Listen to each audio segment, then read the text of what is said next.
obviously last it wasn't official Knicks. Now that it is, what challenges do you feel like they present when you guys have to look? I mean, they play really hard. They got a lot of different guys. Obviously, they added Cat this year. I'm excited to compete against those guys. We played against them last year, and this is obviously a storied rivalry between two franchises. So to add another chapter to it is going to be a lot of fun, and just excited to compete against those guys. Pace difference is huge. How do you go about making sure the game is played at a tempo you guys want? We're going to have to get stops. We're going to have to get stops. Offensively, we are who we are, but if we're not getting stops, then if we're not getting stops, not making shots, then you got to play at the other team's pace. So if we're able to get stops and finish every possession with a rebound, that's the most important thing. Their points per possession goes way up as they grab more and more rebounds. So if we can try to hold them to one possession as much as we can, rebound, run, we'll feel good. But we got to be able to rebound. That's the biggest thing. Looking forward to the WWE stuff with Jalen in the series? It's exciting. Obviously, you guys know I'm a diehard WWE fan. Still trying to get Triple H to come to a game, working on it. It's pretty cool that that happened this summer, and here we are. So it's a pretty cool storyline. I'm all into long-term booking and all those things, and I'm sure it goes along with everybody who thinks there's a script. They think Triple H had something to do with it. So I'm excited about it. How did you guys pull that off last year in the first place? Well, obviously I have a really good relationship with WWE, really good relationship with Triple H, and I got a call that they wanted me to come to the Garden. It was like, no question, I'll be there. Had no idea Jalen was going until I got there, and they're like, where's Jalen? So I called Jalen, and I'm like, are you coming? And he's like, yeah. And I said, oh, so we're really doing this. We're tying it all in. I had no idea until we got there. I think he knew, but I had no idea. Yeah. It was a pretty cool moment. Obviously, lifelong dream of mine to do anything with WWE, and to do it there and be booed and all that stuff was a lot of fun. So, it was a good time. Did you know he was into it? Was that something you guys talked about during We talked about it during World Cup. I always knew he was into it. So, it's pretty cool that they were able to pull it off, and without any real leaks or anything. It's pretty cool that we were able to pull it off. From the playoffs and even that moment in the Garden, just how much do you like performing, being in that building? Does that hold a special place to you to go in there? For sure. Yeah, it's a lot of fun, man. I think last year the series was a lot of fun, back and forth. It felt like nobody could win 2 games in a row until we were able to do it.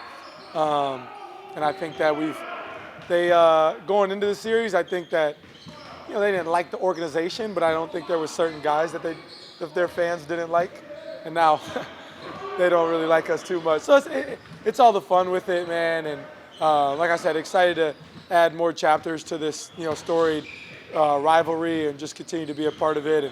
And man, I look forward to playing in that building, and I look forward to the crowd environment.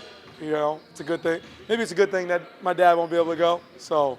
I look forward to the environment for sure. And speaking of just that playoff series, they obviously made some personnel changes. Yeah. Do you feel like they're a completely different team to prepare for, or are there things you can draw from based off that last year? Yeah, I feel like obviously Cat presents a whole new challenge, and having OG healthy.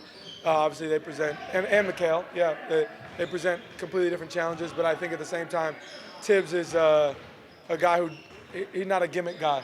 Everything is very square. What he does, he doesn't change his offense much. He doesn't change their defensive concepts much. It's very, the way he wants to do it. He's old school, I think, in that way. So I think they run a lot of, similar stuff, but I think there's definitely different personnel out there. So, we played them 3 times this year. Obviously, early in the year, it was an awful game there in the Garden the last time we were there. We beat them once, and then they, beat us one time here. Aaron and Andrew were both kind of hurt a couple times. Miles didn't play in the 3rd game, so it's a little funky when it comes to looking at full film and stuff. But there's obviously bits and pieces you can take from every game, so I'm definitely excited about that. How do you view that economy? Obviously, you guys play a lot of guys. They play those 5 almost entirely, and certainly I think they play more by far than any 5 in the league. How do you guys view how that could shake out?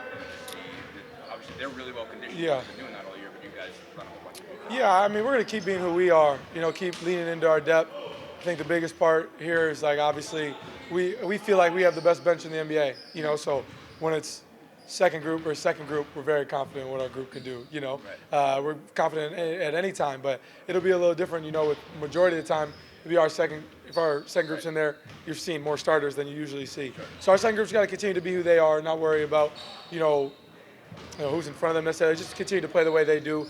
Fly, keep the pace in the game. The wear down effect. We could keep talking about T.J. and those guys picking up full court, continuing our pace within our offense. Them having to, if they're keeping their guys on the floor, keep playing the way we do. And then when our first group gets back in there, keep it going. So I think it's definitely a contrast of styles. They play a slower, more methodical way. A lot through JB. We move the ball more, play a lot more guys. So it's definitely a different styles here, but I think that's what makes our game beautiful. So how have you seen Aaron evolve as a shooter? I look at some of his splits, catching shoes, off the dribble, driving. How have you seen that kind of take a step forward? Yeah, Aaron's always had a strap. When we came into the NBA, I think that we were always talked about as being kind of the two of the best shooters in our class, and so to be here with him, see how hard he works every day, see the extra work he puts in after practice, before practice, all those things. It's no surprise. He works so hard, and I think that we've talked about many times, that's just a guy that I think every player in the NBA wants to go to a battle with a guy like Aaron Nesmith. So he's just unbelievable when it comes to his work ethic, how hard he plays, and he's just been a big part of what we do. So obviously he's shooting the ball well, but I think it's where he's really taking a step is being able to dribble the ball up in transition, finishing at the rim. He's always been able to guard. I think he just keeps evolving every year, and so really a big part in what we do. So it's really good to see him playing well, and we look forward to seeing him continue to do that. You guys haven't had a game for almost a week now. Can you talk about the benefits of having that time off, and are there any downfalls to it? Does it kind of throw your groove off a little bit? No, I don't think so. I think the benefits behind it are, being able to get proper rest. We've had a couple off days, had a couple good hard practice days. Downfalls, I think that people could say it's like a trap, so you can't really look into that much. Just be ready to go game one. And I bet if you ask certain guys, the downfall would be you got more Rick Carlisle practices. So it depends on who you ask, but I think those are all good things for us, to have more time to scout, even in the days where we didn't know who we were going to play, being able to work more on what we do internally. I think defensively, knowing if we played Boston or New York, we were going to have to rebound, so continue to harp on that because we weren't very good on that in the Cleveland series, especially early in the series. So, I think it's been good for us to get more days to work and, hopefully be ready to go Wednesday. Throughout the playoffs, you've had some outstanding defensive moments individually. Heading to another physical matchup, how will you know when to pick your spots and when to fall back and you're not trying to get second, third? Yeah, I was trying to be solid. Playing these guys many times, knowing how they operate. Depending on who I'm guarding, it all poses different threats and different challenges. Obviously, Josh Hart is unbelievable at crashing, so don't want to pick up any silly fouls there. With Mikhail back you down and just shoot fadeaways over you. So and you guys know I like to think I'm a good shot blocker. So with Mikhail, I can kind of get baited into wanting to block every time he shoots the ball and then foul. So I just trying to be solid and just be as good of a team defender as I can be, picking my spots, figuring out how I can be in right position to help and how I can help rebound. If I can rebound, at a decent level, I like our chances. So I'm going to have to be able to do that. Bennedict had a couple of his higher scoring games this season against the Knicks. Is there something about that matchup that allowed that to happen, and what do you anticipate from him in this series? He's just got to be ready to do his job within our system. When shots are there, take them. The rest of the time, do your job within the defensive system and block out. How have you seen him get better at doing exactly that in the playoffs, staying within the system and still doing the things that he does best? He's a young player that's growing all the time. He's just, and there's things to be learned every time he steps on the floor. And, the things that happen that are things to learn from, he gets it very quickly. How much, obviously the Knicks are a different team from the playoffs last year, but how much of that playoff series can you take? Some.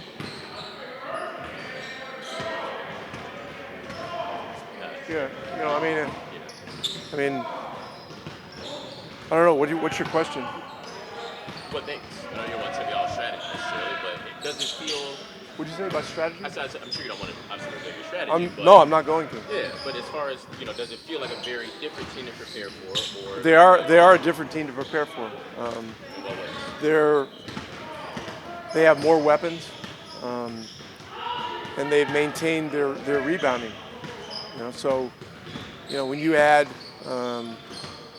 Bridges and you add Towns, I mean those are two long-range, mid-range, at-the-rim threats.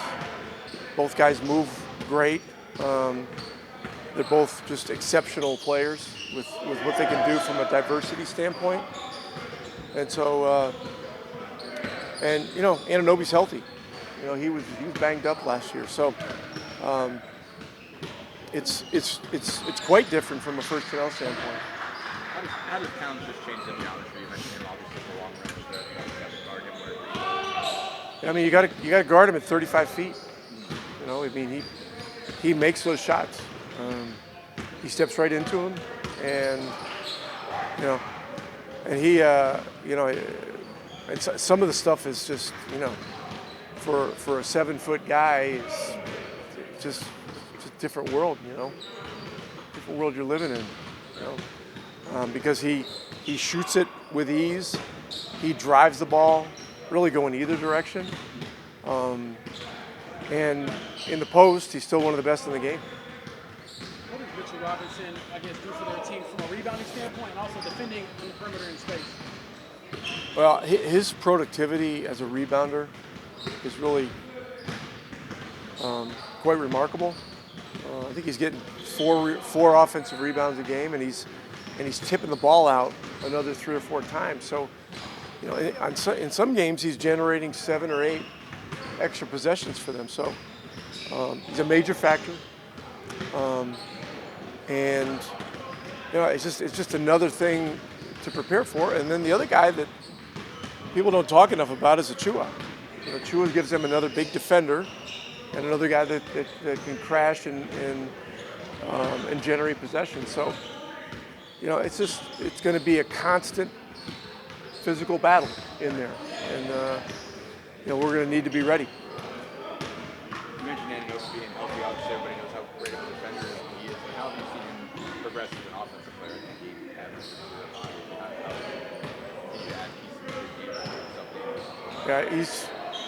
He's been great in the playoffs. He can create his own offense, and he's also a high-level spot-up player. Off of other action, and so he's a great player. Everything he can do, he can play multiple positions. He can guard really any position on the floor with his strength. So, it's a different dimension that he brings to their team, and the versatility is one of the key characteristics of it. Somebody who haven't seen you guys, been with you guys all year necessarily, but welcome. Record. It's a lot of fun, isn't it? It has been, and especially since January, you guys record-wise been pretty prior, December, playing a lot different than you started the season those first 6 weeks or so. What flipped, and what do you think was maybe sustained into this game? Well, we weren't healthy the first 2 months, and we had a very difficult schedule.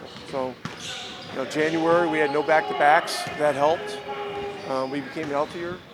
But I'm not going to get into a big diatribe about what happened in the past right now. None of that matters. I mean, we've just got to prepare ourselves to be ready for the environment, all the challenges that come with starting a playoff series on the road, and we've got to really work at doing the things that we do well as we can.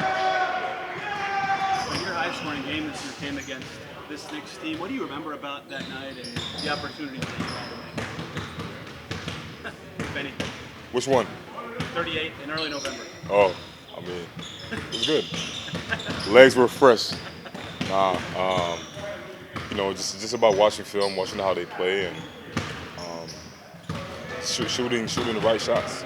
How do you feel like you've gotten better throughout the playoffs at doing what you need to do to help this team? You know, I feel like every team is going to give you something different. Especially, you know, teams get to adjust every game, and you know, I feel like I pretty much was able to watch a lot of film and pretty much adjust quicker than expected on what to do for the next game. Has that gotten easier? Those adjustments, remembering game to game what you need to do differently?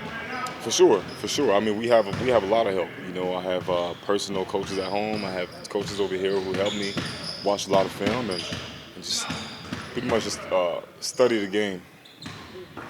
You've obviously, you know, you guys picked up full court, but you've taken the ball handler a lot more in these playoffs. How do you think that's helped you grow as a defender, and how well do you think you've done in those circumstances? A lot. You know, I always know I could do it. It's just about you know, being put through those situations. And I think I've done a pretty good job. You know, but I mean, we're I feel like as far as we made it, you know, we're far away from the goal, and I think we have to have the right mindset into going to the next game. You know, we play in less than 48 hours, so it's pretty much just staying locked in on the basics. You know, we were able to have a few off days to go back to our, you know, to the setting, I would say, and pretty much just doing what's us. You guys obviously play a lot of players. They don't play very many. They kind of stick with that 5 and roll with them. You guys run in, you know, 8, 9, 10, 11 guys. What's important for you, I guess, as a second unit to, you know, just maintaining pace, maintaining pressure, and just to try to tire them out? Just going out there and playing hard. You know, we know the advantages that we have, and it's all about putting them in the game. And you know, second unit, we go out there and with legs gonna be fresh. You know, the atmosphere gonna be even better than any you know, series that we've played before. So it's all about going to the game with the right mindset and, you know, just playing the game like it's our last game playing. Rick has talked about you all being in great shape all year, obviously, but how much do you think that was just a personal commitment in the offseason from you all? And did you see that early on, like, okay, we can kind of break teams down just by being in better shape? For sure. You know, I mean, it's all about knowing how we play. You know, our style of play. You know, I had to lose a few pounds of muscles because even me, training camp, I was in shape, but I couldn't run. You know what I'm saying? And that's the style of play that we play. Every team has a different style of play. So, you know, the quicker every player is able to know the style of play that we're playing and commit to the team, I mean, you know, it's going to take us wherever we are right now. You guys you got your whole season. You got off to a slow start before really start playing well into December, January. What do you think flipped, and is that something that you've been able to carry over into the playoffs? For sure. I mean, you know, we started the season, everybody was, you know, saying that last year was a fluke and all this stuff. You know, we don't really forget stuff, you know, and we're not the kind of team to go out there and say, oh, you remember when, you know, you said this or you said that. It's all about, you know, staying with us. You know, at the end of the day, we have a goal. Our goal is to win a championship. We know what it takes for it, and you know, we don't really talk. We just let our game talk. You know, that's one of the main things that we learn when we're young, and you know, we stand by it. And then Brunson has been obviously so good for them in the clutch, especially. What's kind of the key to slowing him down and not letting him get what he wants? He's amazing, man. He's a great player. You know, I feel like we have what it takes. You know, you can't stop him, but we can try and slow him down. And I feel like we have all the depth on the team to be able to slow him down. And you know, I feel like we have J-Walk. I seen that.